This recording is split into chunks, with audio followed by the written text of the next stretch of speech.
Well, good morning, everyone. I'm Jan Erickson from Stepping Aside, and welcome to Somewhat Daily Tarot and Rune on the 12th day of December, 2019.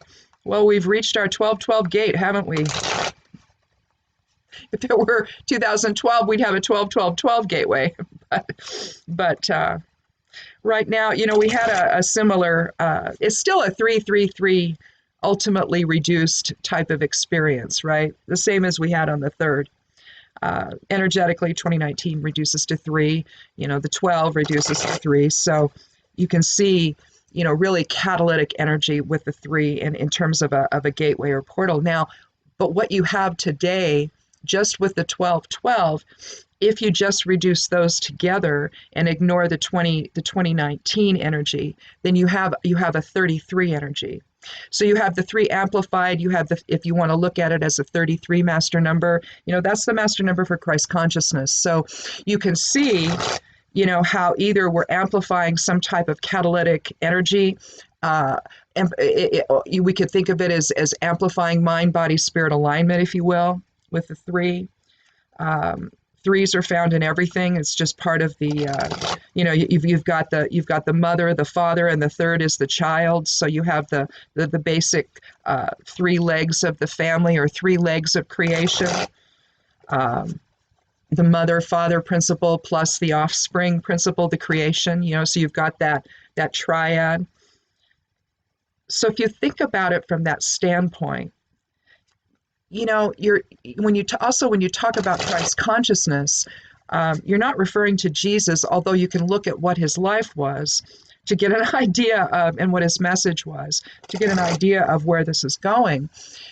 But the notion, I think, with Christ consciousness is when you understand that, when you feel that, when you experience that, then you're ready at that point to perceive others and to perceive other situations that you're in from that higher level of awareness, of understanding that we are part of this greater collective consciousness, that the body, that the form is just a very small part of our energetic structure, slowed down enough so that we can appear in these bodies and in this universe. The rest of it is all expansive source energy, collective in nature, part of the all, right? So you can understand the level then that we're talking about of Christ consciousness, being able to view everything with both compassion and dispassion. In other words, from a point of compassion and love, but also without judgment. To view situations as simply something to experience and decide whether or not you want to continue being part of something that's, positive or negative or whatever, because that's when you start to get to that level of perception, now you're talking about form. In the astral level of perception, you don't think that way. So I think then for today, we really need to be thinking about what is this message of Christ consciousness in our lives. Last year we had an 11-year, we talked about this yesterday. This year is still a 3-year. Next year, the 2020, you could either look at that as 4, or you could just simply lose the zeros and look at it as a 22, which you would think 33 is the most powerful number, and it probably should be. But 22 is considered the cosmic builder, and in fact the most powerful number that we have.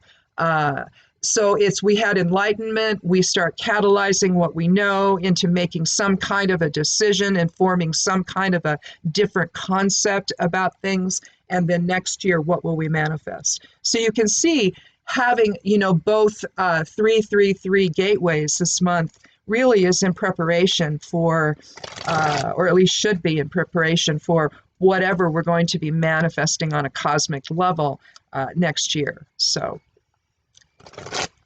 we have Pluto as station direct, so it's no longer in retrograde. So it's just Uranus and Vesta in retrograde right now. The Sun's still in the 11th, is moved into the 11th house, at least at this moment, in Sagittarius. So interactions with groups are favored. Now that Sesca square with Uranus is over. So go ahead with the revolution. Yesterday it was warning against starting any. Today we have a split energy with the moon, though. It moves into Cancer at 3:24 p.m. my time here on the west coast of the United States. But then at 324, it's going to move into Cancer, where seclusion is preferred. Until then, we're going to be in Gemini in the 6th house, where ideas are coming easily, but you're starting to see the transition into Cancer, where you might worry a little bit because you're going to be thinking about maybe checking in with your health this morning. And so you're going to start to see a little bit more focus on the self here and concerned about this and that. So if you, but this evening, this afternoon, and in the evening time, if you feel like you just need to spend some time alone, do so. That's just fine. The opposition with Mercury's over, so we're not really going to need to watch our tone so much today. Venus is the same. Mars in Scorpio in the 10th house, that's the same. Jupiter in Capricorn in the 12th house is the same. World seems to be your support. It's an interesting concept, isn't it? I suspect it's bringing us into alignment with the 12-12 energy. The whole collective, again, triad type of an energy with the, mother, father principle as the creator, and then the creation itself to have that integrated structure sort of seems like it would provide, all the support you need, right? Let's see, I guess that's it. So in any event, just sort of pay attention to synchronicities today, and particularly with respect to 3 energies and any type of especially if you have the opportunity of a situation arises for you to express Christ consciousness in your life today, just try to do that and see how you feel when that happens. Just experience the self-reinforcing nature of it, I should say. So let's go ahead and get started. And if you haven't been here before, my process here each time is to do 3 cards. I take the 13th one each time for randomness sake. 13 figures prominently in my life. I was born on the 13th, and everything happens in 13s for some weird reason. I don't know. I talked it over with my husband, and he thinks it was probably about 5 years, maybe a little more, where I woke up every night or every morning early at 3:13 every single day. This happened for 5 years or better, and it was right before I got ill, and I became really, really ill with severe rheumatoid arthritis. And I achieved remission with cannabis, which I did that the middle of March of 2010. And I've stayed in remission ever since. But I have to wonder, was that explaining to me, hey, honey, you're out of balance and things are serious, and so we're going to wake you up at 3:13 every morning, because if you think about the 3:13, it's the numerical representation of the scales, is it not? You've got 3 and 3 and then 1, 3:13. Yeah. So never ignore stuff like that. I didn't. I just couldn't understand what it was really telling me. I mean, I understood balance, but oftentimes you don't think about, it's like, okay, emotional balance. I didn't think about, oh my gosh, something horrible is gelling and forming in my body that's going to take me in a place that could be life-threatening. That didn't occur to me. Well, think about the whole picture, not just your emotions about things like that. So think about your health as well. Should weird numbers come up like that and that are a pattern and that are significant. So I should have been more prescient than that, but I wasn't. I think that I must have just been, I don't know, just getting sick and not realizing it. Everything was in flux in my life at that time, and so my focus was pulled in a lot of different directions. So it could just have been that I was just way too focused on too many things, and I needed to just bring that into one place, and that was my own alignment, in whatever capacity that was. And so definitely pay attention to the numbers. They mean something, and in fact, maybe even more so than anything else, you could probably guide your entire life with numerology, and that would be just fine and dandy. But in any event, we're going to do a little bit of that with the cards and see where that goes, and we'll include numerology there. When I'm done, if I don't feel the need to draw a 4th card, I won't. I'll move right into the rune from the rune bag, and then it will end with the a creation of a geomancy rune, just sort of tie it all together, or figure out the foundation maybe. Sometimes it does that. So in any event, let's go ahead and get started and take our first 3 cards.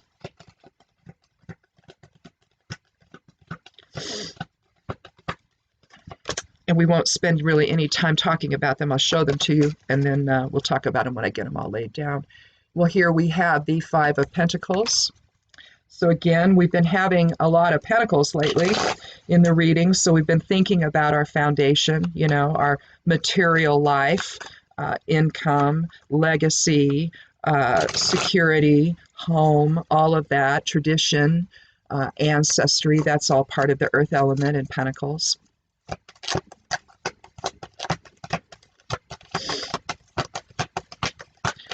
Fives are about change, so we can see from the 5 of Pentacles that they're in a bit of a struggle.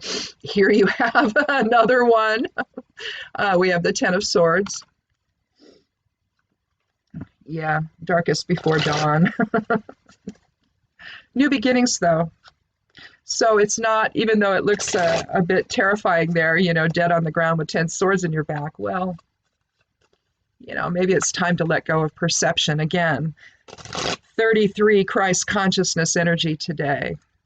What are we going to do with the people that are destitute, and what are we going to do with too many thoughts that are no longer serving us?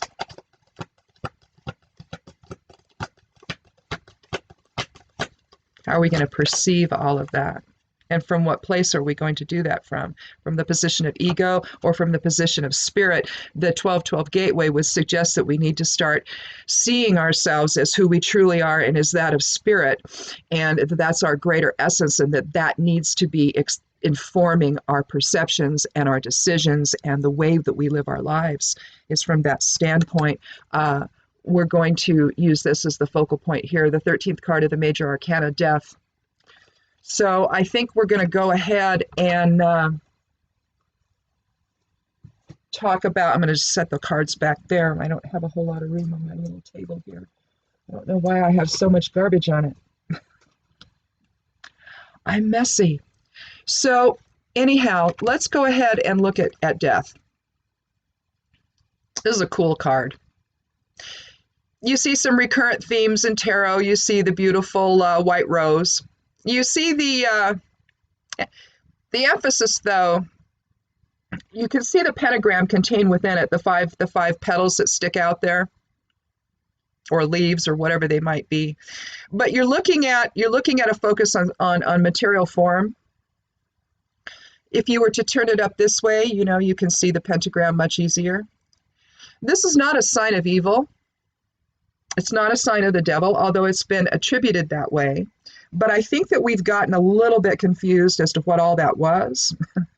Heresy time.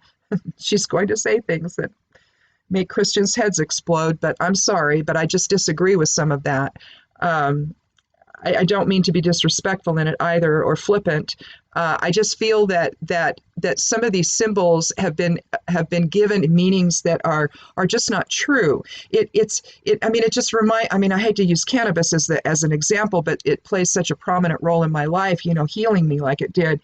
It's like spending all of those years watching people get incarcerated for a plant that's safe and effective. It was safe and effective medicine back before they decided that it was dangerous.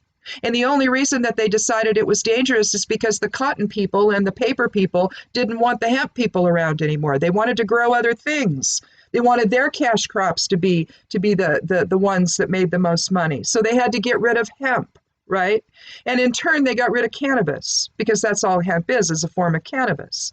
You know, you've got your basic, you know, botanical name, which cannabis is part of it. And then you've got your different, you know, varieties. Hemp is one. It doesn't have as much, you know, just trace amounts of THC. The rest of them have more, of course. The ones that we traditionally think of as marijuana. But now we've reclassified everything into now cannabis and industrial hemp.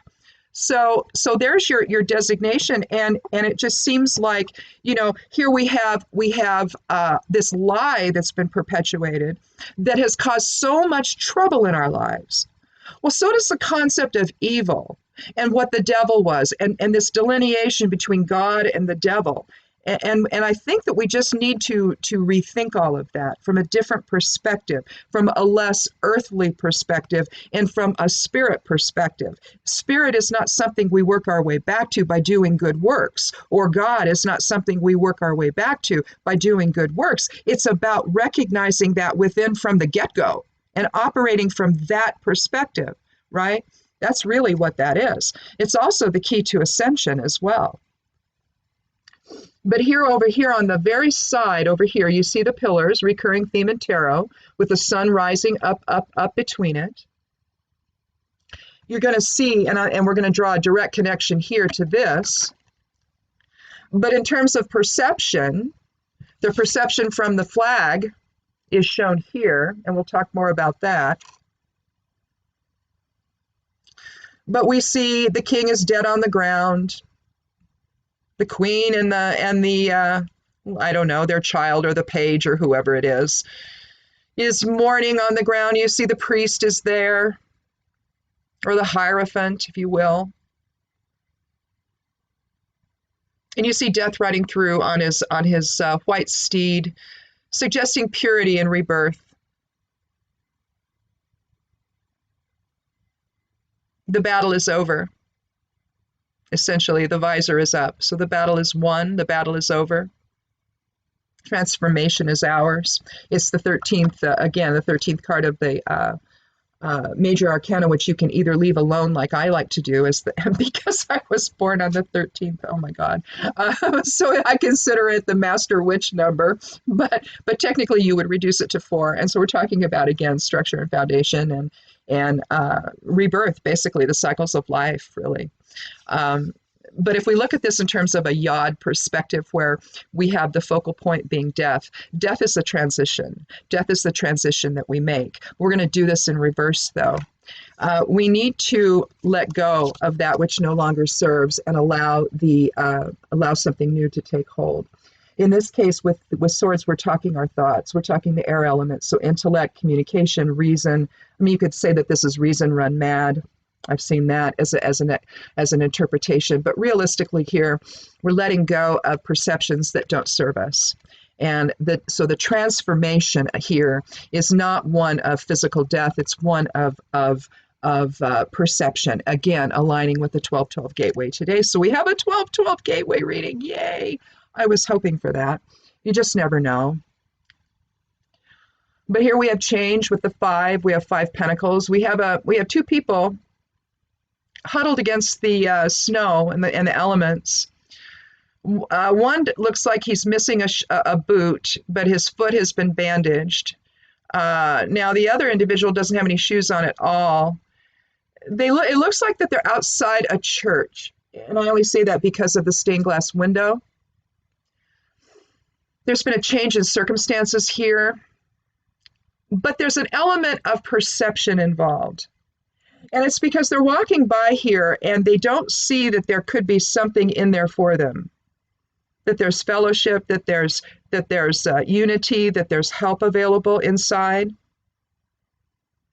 But conversely, there's no open doorway to that structure either. And so if we're talking a church or a place of help and of solace, there doesn't seem to be a way in. Now, is that simply because you don't see it, or because it isn't there?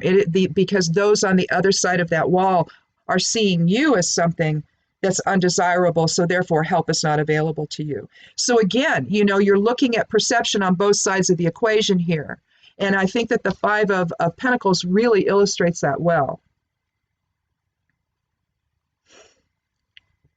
Because if you just look at it on its face, these are people that need assistance. Either they can't see that it's there, or it's just simply not being offered because people looking outward going, ooh, I don't think I want to help them. So I think basically that's what we're talking about. We're in a situation right now collectively. And I saw this, was it on Twitter? It was something, I think it was a video. Oh, I don't know. I don't know what it was, but I shouldn't say that I know what it is, because I don't. But a guy was being interviewed, talking about the effect of liberals and conservatives at Thanksgiving in his family. And evidently, something really awful happened. There must have been a massive argument. Maybe people left. I don't know.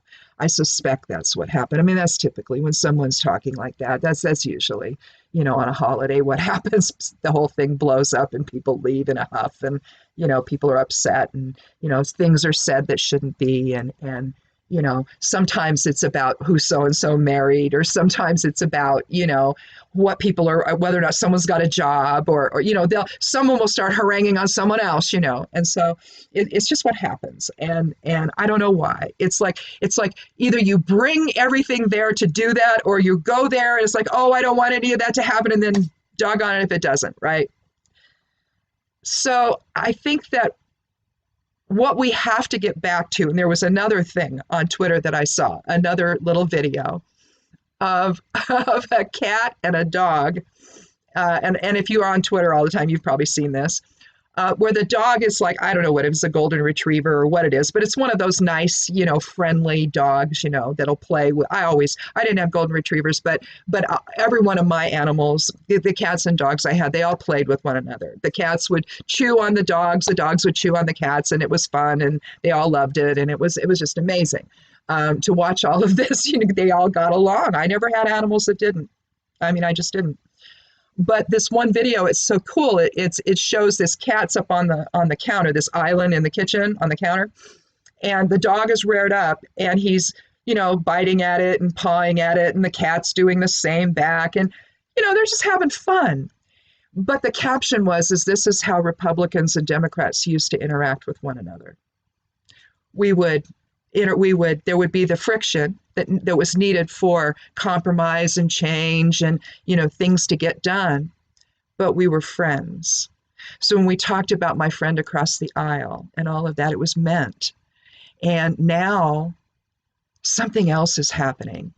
And if you extrapolate the message there into our own lives, it brings me back to that other video with that man that was clearly on the conservative side and was so upset about what happened. Well, good. We need to get upset. And maybe that's the point of the 1212 Gateway today.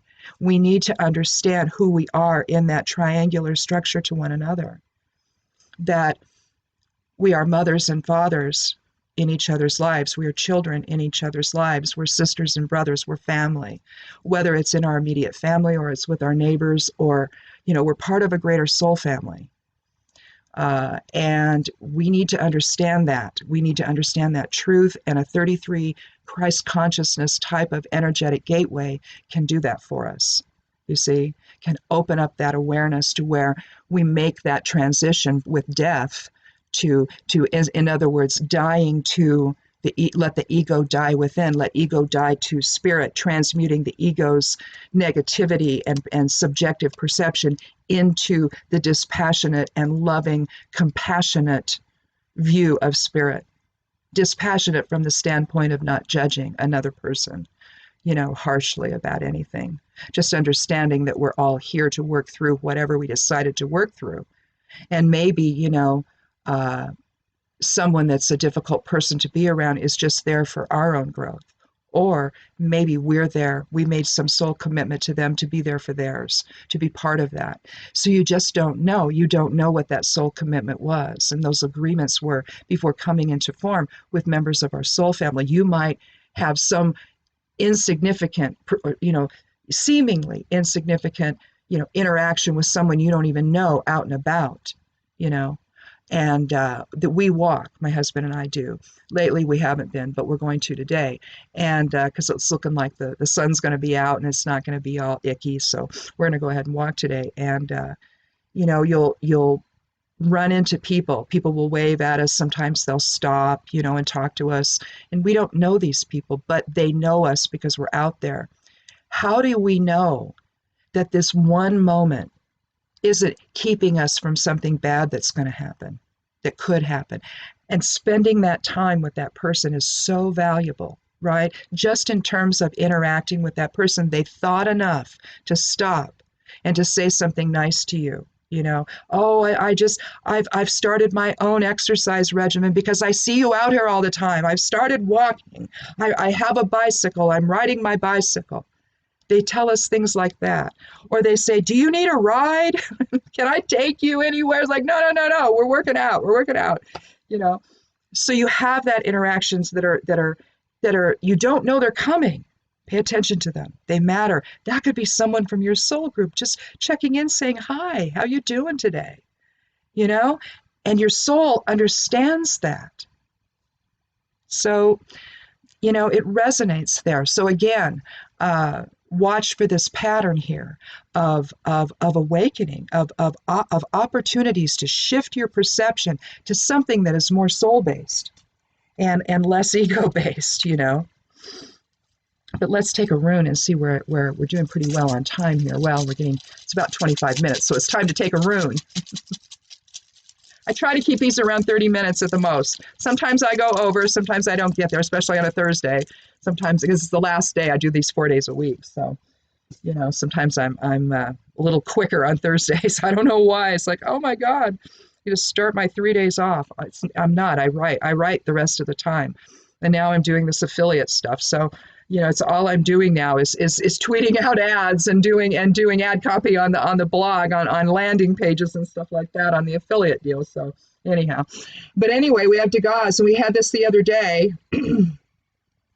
And one of the interpretations I've seen is energy at its saturation point becomes its opposite. You can see that flow from here down to its center point and then expanding outward. Degas is the 23rd rune of the Elder Futhark, and so that's change. It's a 5 energy, change from one state to another. But again, let's draw this out, and I'm going to show you. Let me get a pen that's going to work here. I think this one will. But I want to show you, the runes are basically bind runes, and a lot of them, and this pen is not going to work. So I'm just going to throw that one over there so that I don't put it back in my... Do you do that? Do you put stuff back and you think, oh, I'll know which one it is? Well, anyway, maybe you can see this. It's pretty weak. My pen was running out of ink. But anyway, you see Degas. And I'll try to draw over it without messing it up too much here. Well, I did. But you can see right away in the center, you see Gebo. 7th rune of the Elder Futhark, balanced energy exchange. So again, you can. I hope you can just start thinking about the 33 Christ consciousness gate today, and think about it from that standpoint. You've got Isa on both sides. Again, alignment and source presence. The 11th rune of the Elder Futhark, 11 master number for illumination, awakening. And when you align in source presence, don't you do that? Don't you awaken? You've got Laguz on either side. Actually, you've got it in all directions, really, don't you? So you can do it like that too. So flow in all directions. And then, if that's not enough, we have Kenaz in all directions, so the light of spirit in all directions. Well, you can't see it that too well at the top there, but I'll draw that better. But that's your exploded view of that rune and all the other runes that are contained within it. So there's this real emphasis on understanding our spirit relationship with one another. Again, so I'm going to keep this right here so that I don't, because I'm gonna do a geomancy rune here, and I'll be looking for a pen again. It's like, oh God, which one's gonna work? It's like that one. So I'm not gonna put it back in the pen cup. Let's do the geomancy rune real quick, because I can't wait to see what that's gonna show. Let me get my magnifying glass out here so I can see what I draw here. So okay, ooh, Fortuna Major. Yeah, nice. That's a nice way to end the week. Plus, on a Jupiter day, on a Thursday, to have Fortuna Major. I mean, as that sounds, it's a greater fortune. Fortuna Minor is its complement, and that's lesser fortune. So baby steps on that one. But something, you know, again with a 12-12 gateway today. I don't know how we don't see that as for what that is. But there's Fortuna Major. You've got passive influences on the top on fire and air, and then active influences for water and earth.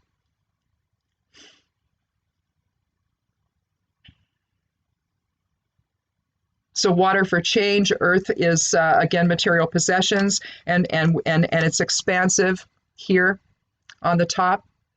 We're just allowing, success to flow, basically. Basically, that's what it's talking about. Success is flowing.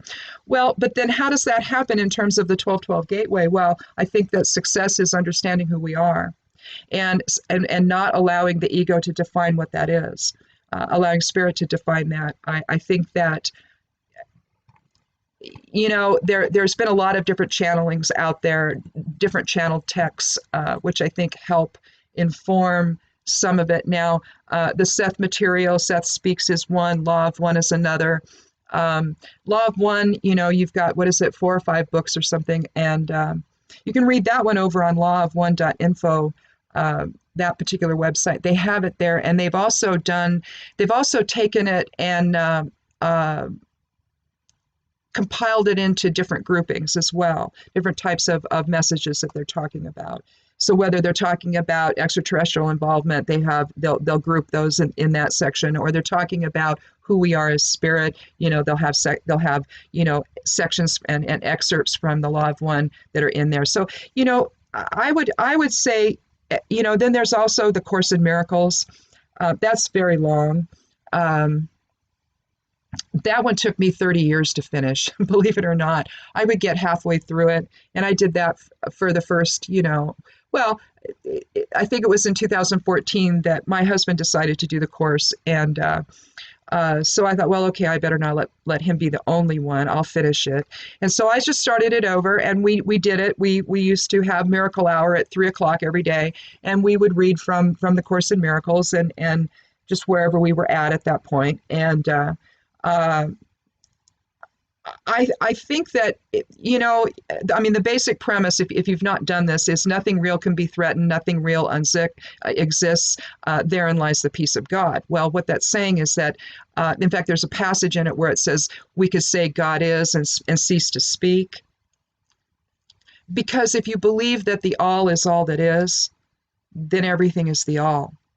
It's the projection of the thought of the all into form. And we are that projection. So we are, in effect, the all's effect, or you could say it's the all's focus at any given moment. So if you look at it from that standpoint, it brings a greater message even to the idea of the 1212 gateway, where we're talking Christ consciousness. It really is emphasizing that we need to perceive from the standpoint of spirit, transmuting the ego death into spirit awareness. Right? That allows us our greatest fortune of all. So allowing that ego energy to transmute into God's, into its greater aspect of self, spirit. So, well, cool. All right. Well, we're at 33 minutes, so that's interesting. Anyway, thank you so much for stopping by. Consider all this today, and we'll meet again on Monday. We're going to end right at 33:33. So be good to yourself, be good to one another,